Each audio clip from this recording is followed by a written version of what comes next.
Entonces vamos a empezar ya a platicar un poquito de lo que son los indicadores de seguimiento y para el seguimiento y la evaluación, ¿no? Siempre es importante que cuando desarrollamos un proyecto tengamos en mente la cuestión de que tenemos que medir el impacto a través del tiempo, ¿no?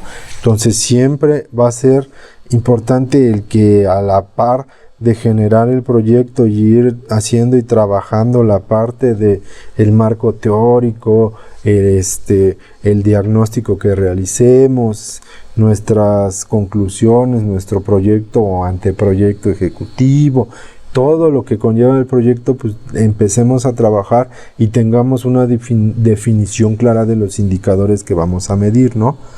Entonces, ¿qué son los indicadores o para qué nos sirven o cuál es la función de un indicador, ¿no?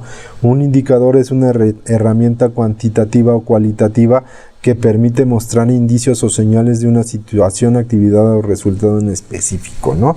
Como lo veíamos en cuestión de los datos de reparto modal, ¿no? ¿Qué pasa con los repartos modales? Son información cuantitativa, ¿no? ¿Por qué? Porque nos está hablando de cantidad de viajes que estamos realizando en los distintos modos de transporte y, por ejemplo, estábamos hablando por cuestión de género y también por cuestión de los sectores con discapacidad, ¿no? Pero podríamos haber tenido un ejemplo de información cualitativa, como es el que veíamos ayer de la percepción de la seguridad o la percepción de la inseguridad, ¿no? Esa es una cuestión cualitativa que podemos medir mediante encuestas y poder conocer cuál es la percepción de cierto tema en específico que tiene la ciudadanía, ¿no? Entonces, ¿cuál es la percepción a lo mejor del uso de la bicicleta en la ciudad de Querétaro? Bueno, pues vamos a salir y vamos a levantar una encuesta derivado con un muestreo que vamos a sacar de la fórmula para ver cuántas encuestas ya se vuelven representativas del total de la población que queremos encuestar y vamos a poder saber cuál es la percepción de seguridad con el tema de la bicicleta, ¿no? O de nuestras banquetas. Y ahorita vamos a ver más adelante pues algunas evaluaciones ciudadanas que se han propuesto que podemos utilizar para generar indicadores o generar líneas bases o generar un indicador que nos ayude a medir el impacto de ciertas políticas o ciertos proyectos dentro del espacio público, ¿no? Los indicadores pueden tener un enfoque de resultados o un enfoque de gestión. Tenemos dos tipos de enfoques, ¿no? Dentro de los indicadores que estamos planteando, el de resultados, como es lo que estábamos platicando, a lo mejor si yo implementé un sistema de bicicleta pública, pues quiero medir si el número de viajes en bicicleta ha crecido dentro de nuestra ciudad, ¿no?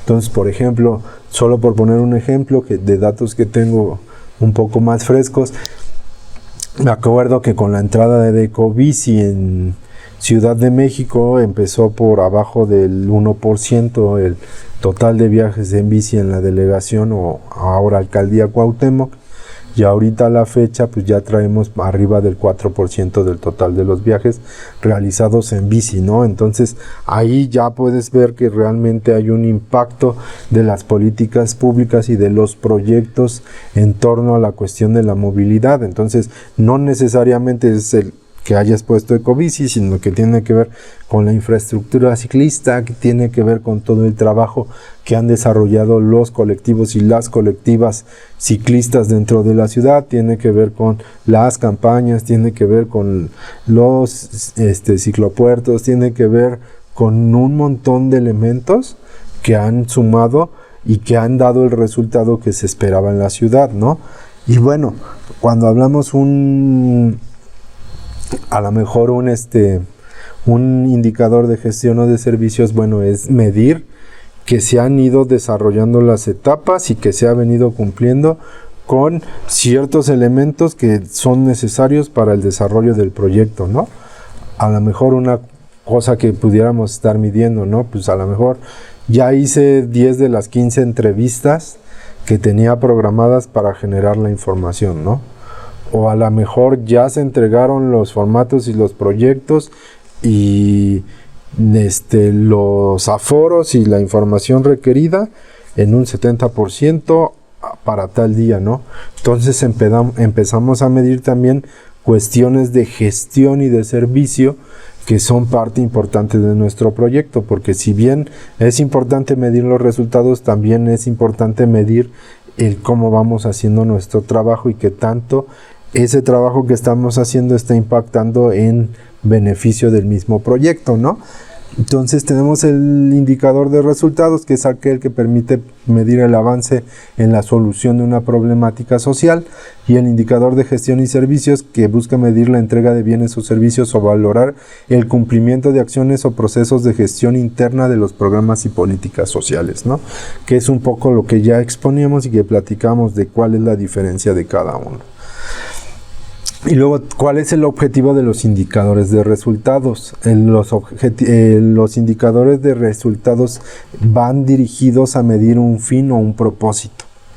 Entonces, el indicador que mide un fin es el indicador que permite verificar los efectos sociales y económicos a los que contribuye el proyecto, ¿no?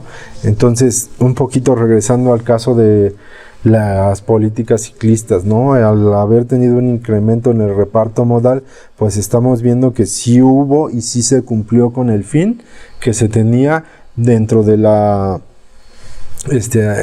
administración o dentro de la generación del proyecto de incorporar ciclovías a la ciudad, ¿no?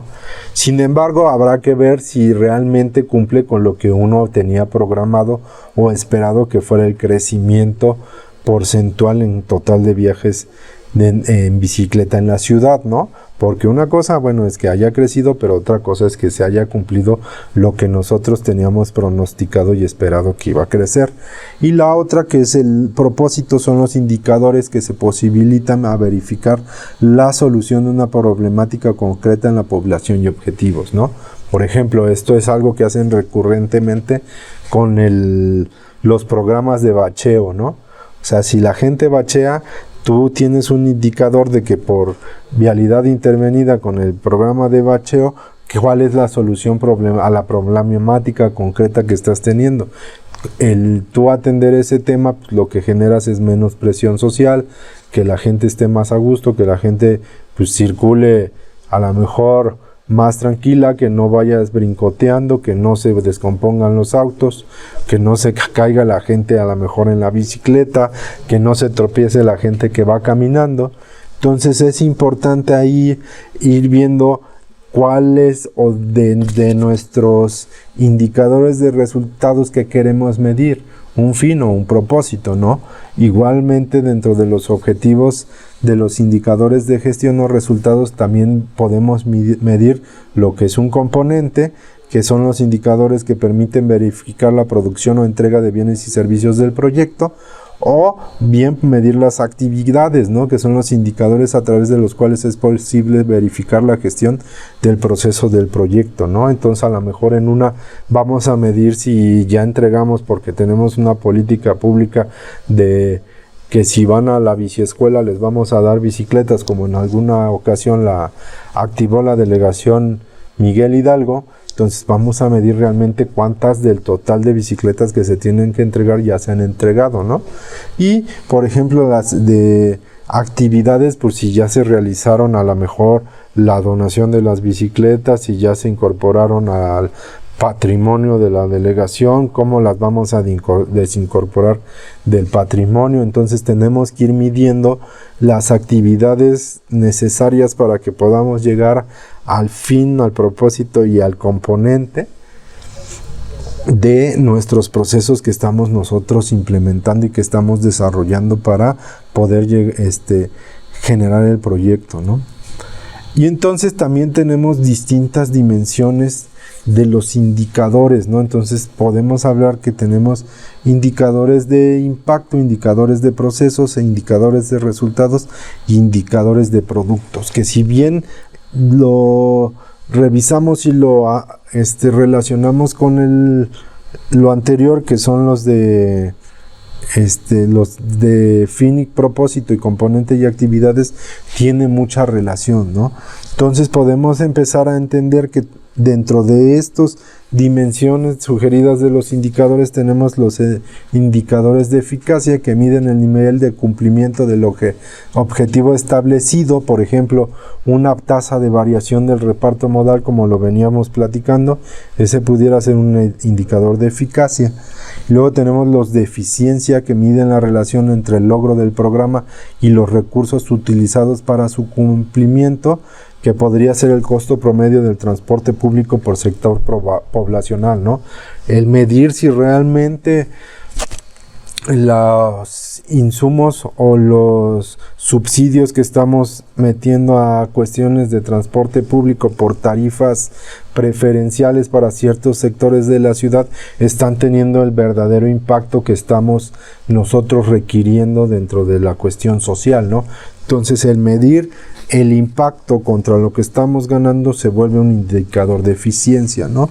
Tenemos los indicadores de economía que miden la capacidad del programa para administrar, generar o movilizar de manera adecuada los recursos financieros, que por ejemplo podría ser un porcentaje de aumento de pasajeros en el servicio de transporte público, ¿no? ¿Por qué? Porque este aumento de pasajeros se puede convertir en un incremento de ganancias o en un incremento de utilidad para la empresa que está prestando el servicio, para el concesionario, para el gobierno si es que es un sistema gubernamental.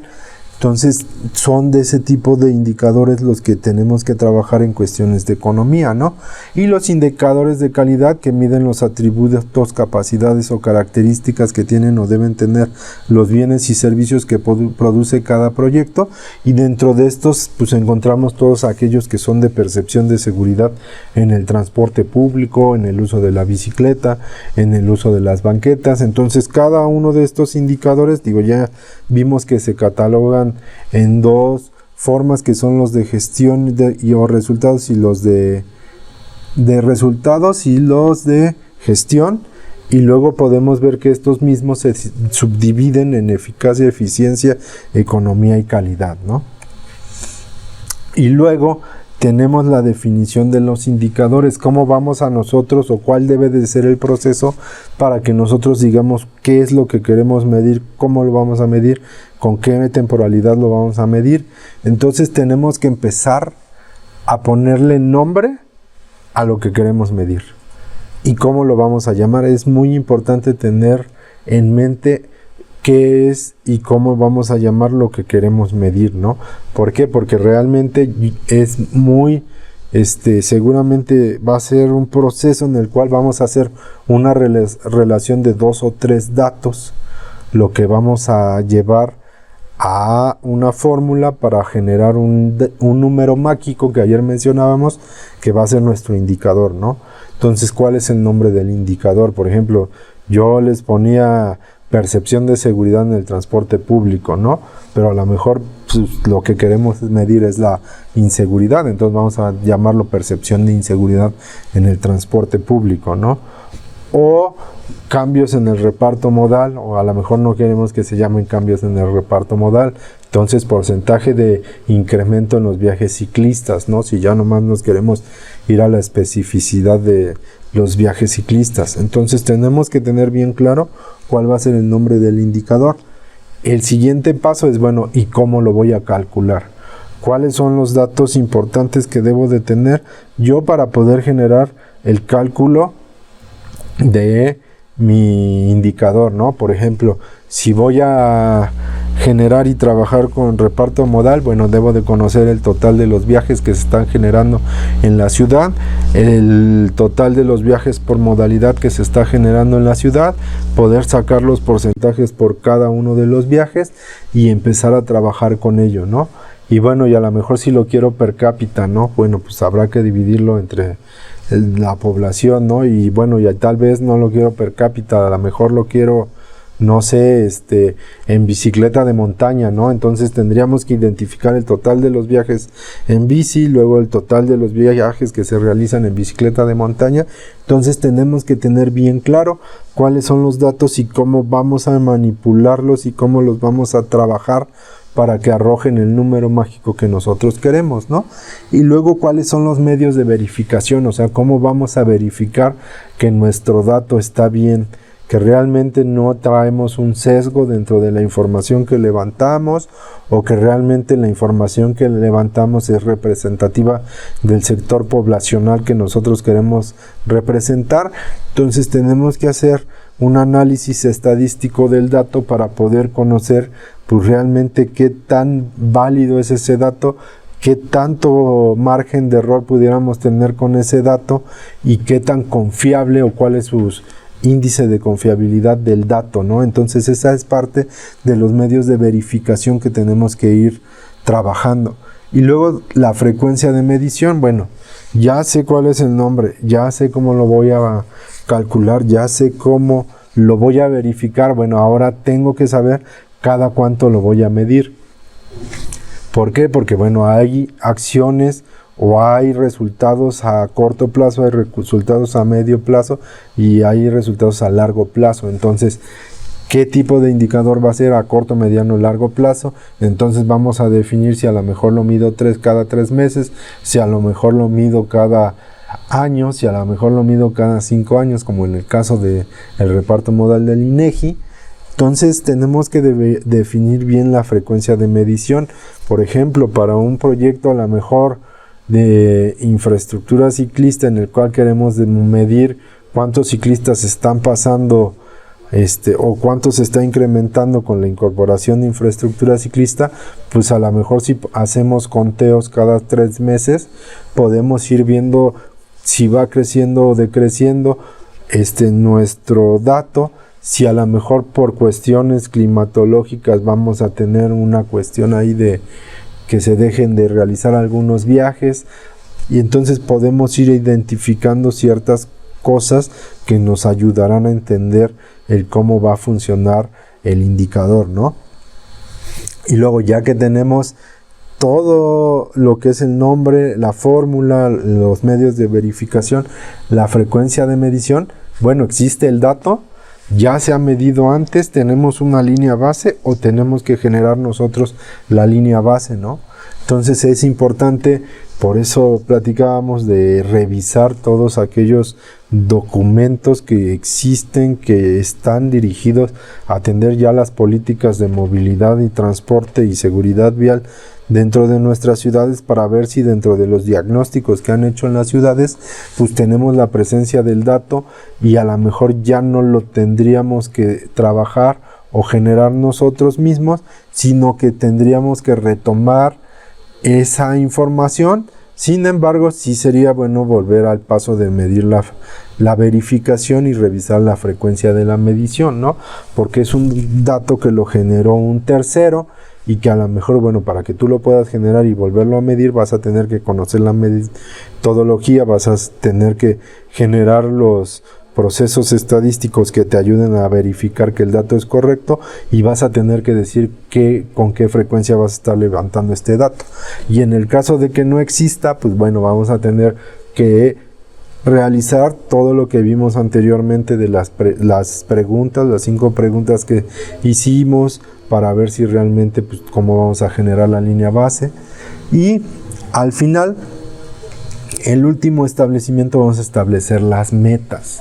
Bueno, ya sabemos el nombre de nuestro indicador, ya sabemos la fórmula, ya sabemos los medios, ya sabemos la frecuencia y ya sabemos la línea base. Ahora nosotros, ¿cuánto esperamos con relación a lo mejor un análisis o una modelación o un pronóstico que generemos? Vamos a establecer a lo mejor que los viajes en bici se van a incrementar un 5% en 5 años, ¿no? Entonces, si va a ser 5% 5 años, y nosotros ya establecimos que la frecuencia de medición va a ser cada 3 meses, entonces ya sabemos que vamos a tener que hacer una medición del indicador 4 veces al año, y esas 4 veces al año por 5 se vuelve 20 veces. Entonces vamos a tener que salir 20 veces a generar un análisis para poder identificar si realmente el 5% que estamos pronosticando se va a alcanzar, ¿no?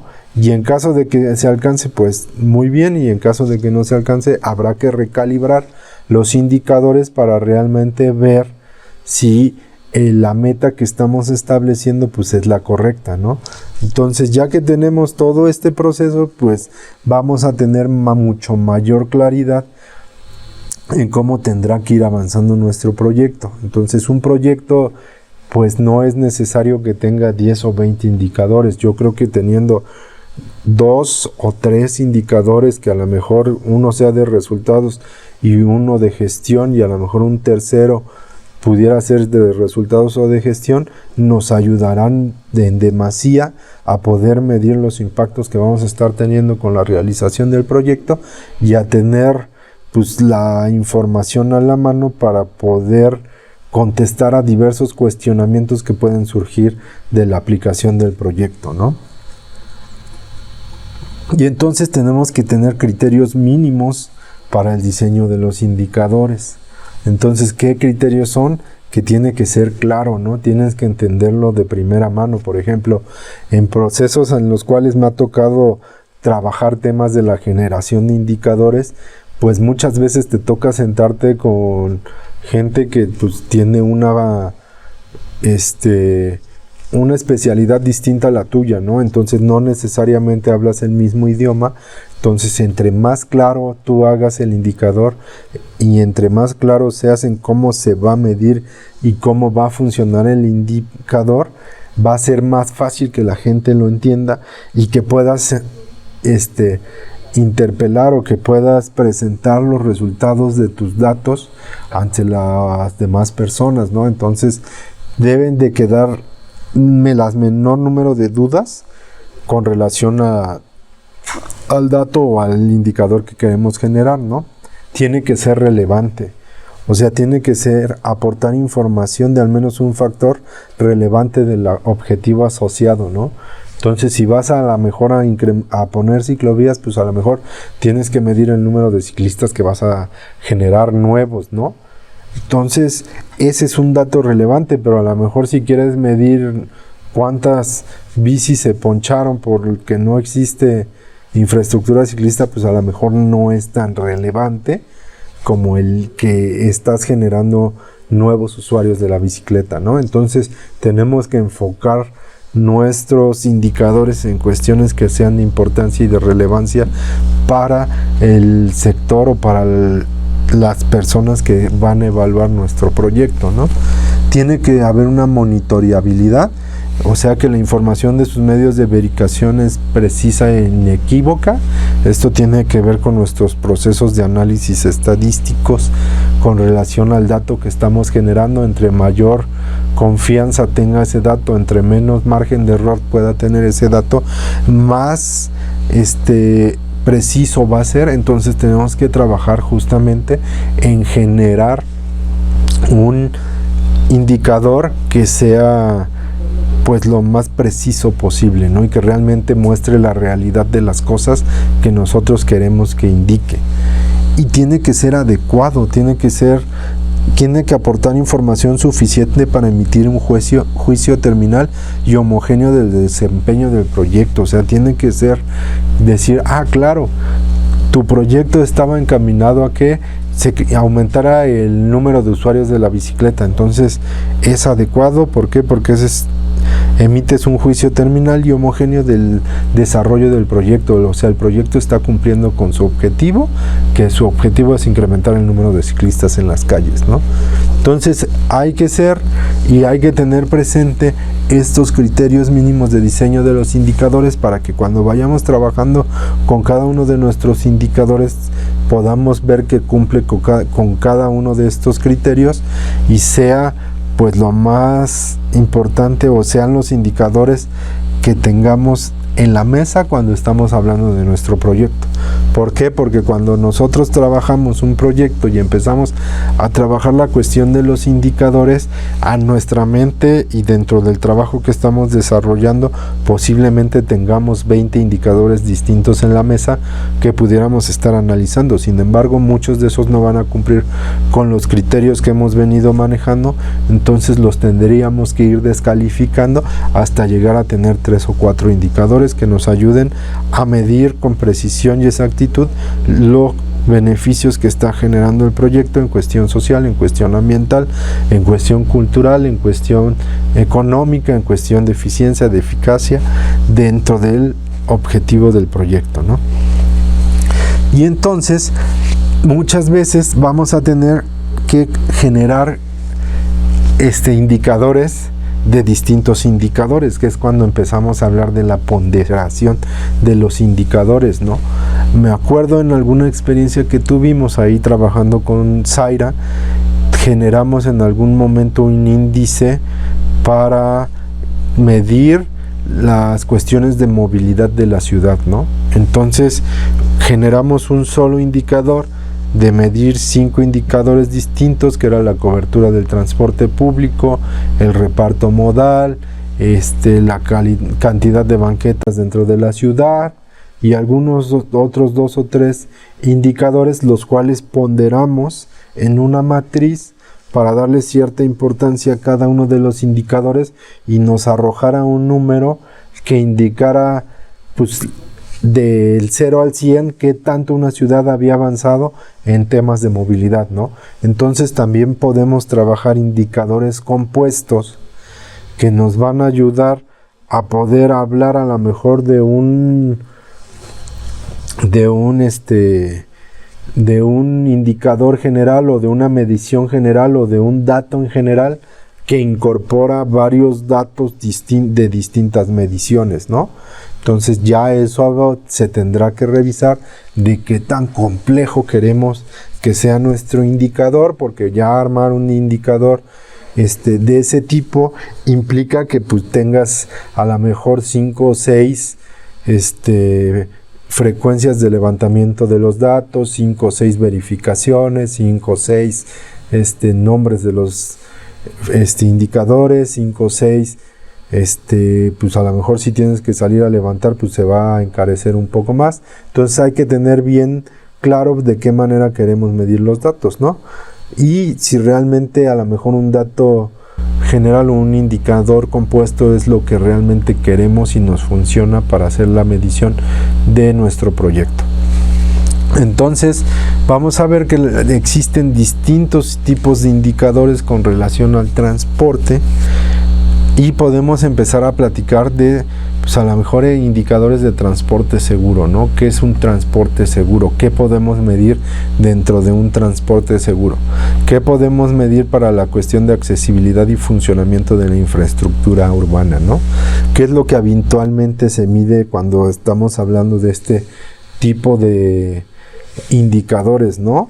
¿Cuál es un indicador de contexto urbano? Un indicador de contexto urbano tendría que ser un indicador compuesto. ¿Por qué?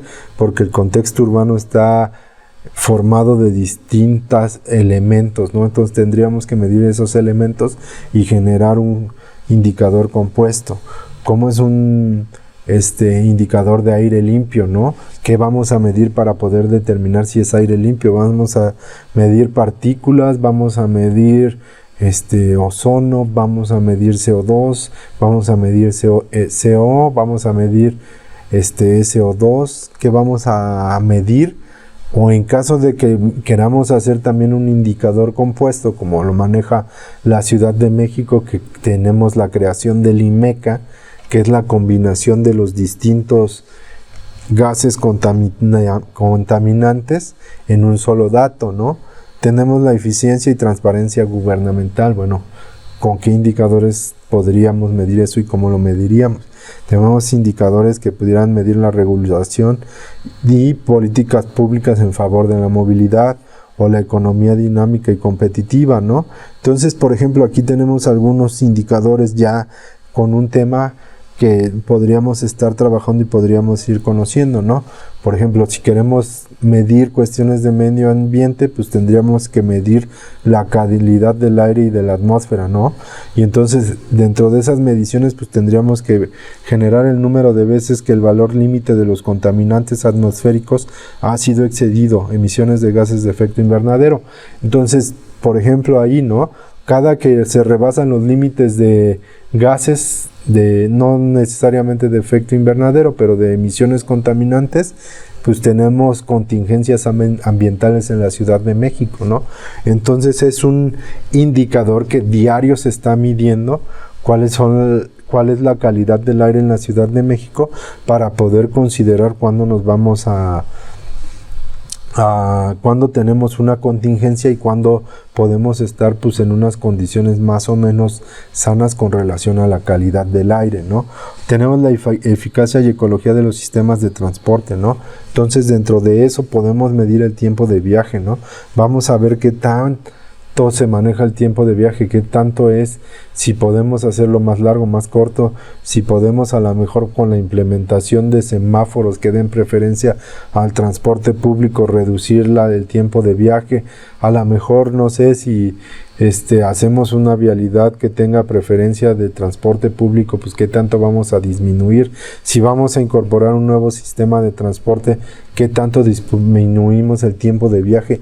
El tiempo de viaje es uno de los indicadores que más se utiliza en la cuestión de análisis costo-beneficio, ¿no? ¿Por qué? Porque la reducción del tiempo de viaje se vuelve uno de los beneficios más importantes a la hora de generar un análisis costo-beneficio, ¿no?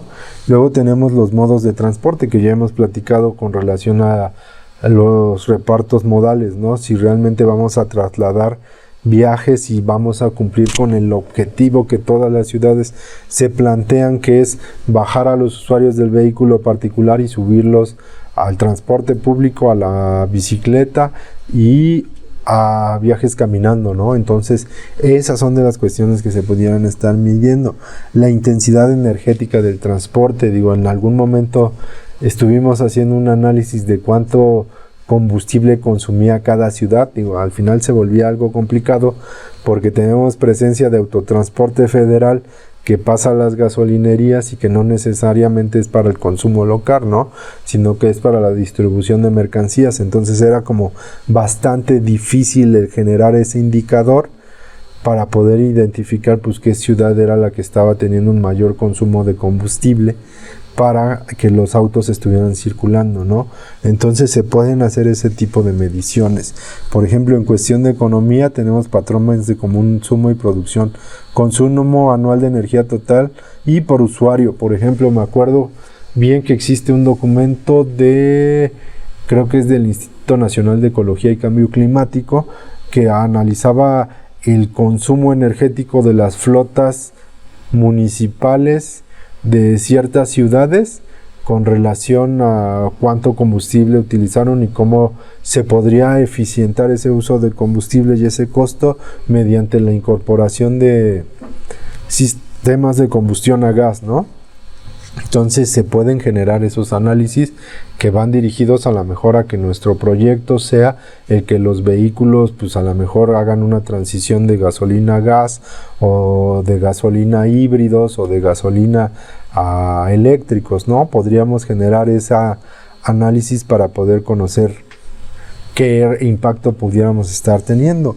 Tenemos el porcentaje de fuentes de energía renovables en el consumo total de la energía, tenemos la intensidad del uso de energía total y por tipo de actividad económica. Entonces podemos ir generando muchos datos que van a ayudarnos a dar sustento a nuestros proyectos y realmente pues nuestros objetivos y metas están relacionados con alguno de estos ejes, ¿no?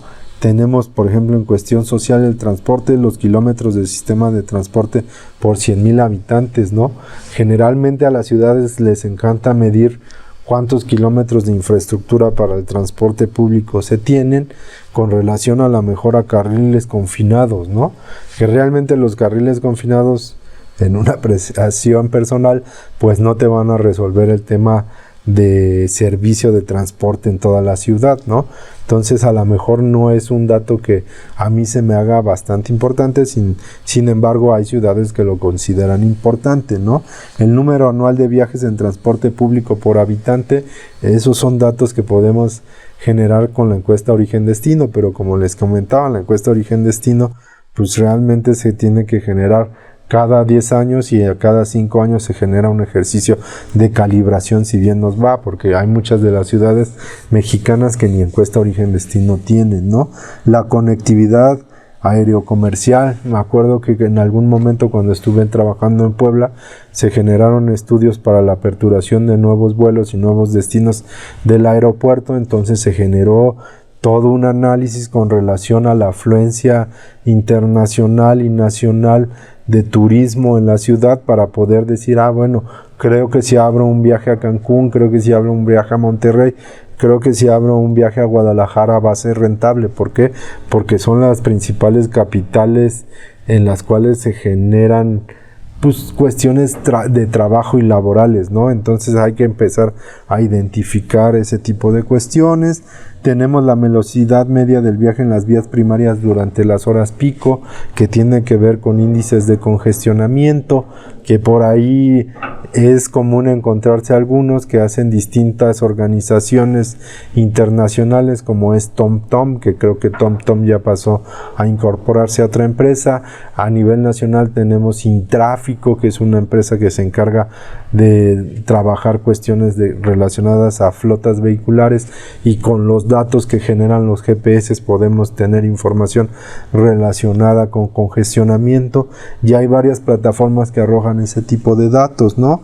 Muertes en el transporte por cada 100,000 habitantes, que son indicadores de seguridad vial para ver si realmente las acciones o proyectos que estamos incorporando están cumpliendo con las características y están cumpliendo con el objetivo que tienen, que reducir las muertes y lesiones por accidentes de tránsito, ¿no? Entonces tenemos que generar, y muchos de esos datos posiblemente ya existen, nada más que aquí es bien importante y que bueno que lo traemos a la mesa, que existen algunos datos que el gobierno recaba, pero muchos de esos datos tienen o se les conocen como datos negros, porque no se sabe en qué porcentaje hay un déficit de información al respecto, ¿no? Entonces hay que ser muy finos a la hora de trabajar con esa información y siempre tener presente que posiblemente no estemos trabajando con el total de los datos que representarían la realidad de lo que está sucediendo en nuestras calles, y que posiblemente estamos trabajando con un dato parcial que posiblemente nos vaya a ayudar, y que el tratamiento que le tengamos que dar sea un poco distinto y sea un indicador que lo podemos conocer como un indicador proxy, que sea un aproximado a lo que queremos medir sin ser realmente lo que estamos queriendo medir, ¿no? Entonces eso es muy claro en algunos de los datos que generan nuestras autoridades, que tenemos estos números negros, ¿no? El número de viajes diarios y tiempos per cápita, tipo de viaje y por modo de transporte, que tiene que ver con cuestiones de reparto modal, la distancia media total cubierta por habitante, o sea, cuántos kilómetros viaja en promedio una persona, un habitante. Esos son datos importantes, porque si empezamos a conocer cuáles son las distancias que está recorriendo en promedio, podremos saber qué sistemas de transporte o qué alternativas de transporte dentro de nuestros proyectos pudiéramos incorporar. Y así algunos indicadores más, ¿no? Tenemos indicadores de cambio climático, que tienen que ver con gases de efecto invernadero, tenemos polución del aire, tenemos consumo de los recursos naturales, calidad del medio ambiente, que por ejemplo es la fragmentación del espacio abierto y la calidad del espacio abierto, qué tanto tenemos particionado, fragmentado, hemos metido barreras urbanas dentro de nuestras áreas verdes, nuestras áreas naturales. Tenemos por ejemplo de salud, de equidad, que tiene que ver con segregación, con límites de distribución de beneficios económicos, de exposición a material particulado. tenemos accesibilidad, tiempo total del empleado en el tráfico, accesibilidad en el centro de la ciudad, accesibilidad a los servicios, accesibilidad a los espacios abiertos. Generalmente cuando hablamos de accesibilidad, muchos de los indicadores que se han venido realizando a través del tiempo tiene que ver con cuántas rampas existen en nuestra ciudad, ¿no? Que realmente también es importante empezar a conocer que en el levantamiento de los datos que tenemos dentro de nuestras organizaciones, como decía el INEGI, nos mide la cantidad y muchas veces no nos mide la calidad, ¿no? Porque a lo mejor pudiéramos tener todo el centro histórico lleno de rampas, pero el que existan rampas no hace que sea accesible, porque las rampas tendrían que cumplir con ciertos criterios que están marcados dentro de las mismas normas que analizamos anteriormente para que realmente se puedan considerar accesibles, ¿no? Entonces, la cantidad o lo cuantitativo no necesariamente cumple con las cuestiones cualitativas, ¿no? También nos pasa mucho en la cuestión de cuando el INEGI hace el levantamiento de las banquetas y las zonas de las ciudades con banquetas. Sabemos que partes de la ciudad cuentan con la infraestructura que es la banqueta, sin embargo no sabemos si esas banquetas a lo mejor miden 10 centímetros o miden 3 metros, ¿no? Entonces, para que una banqueta realmente sea operativa y esté dentro de la norma, pues debe de medir por lo menos 1,50 en su área de tránsito de las personas e incorporar algunos otros espacios para áreas verdes y mobiliario urbano, ¿no? Entonces es importante también tener presente que no necesariamente los datos que podemos tener acceso nos van a dotar de toda la información que requerimos para saber si estamos o no cumpliendo con los objetivos que tenemos planteados dentro de nuestro proyecto.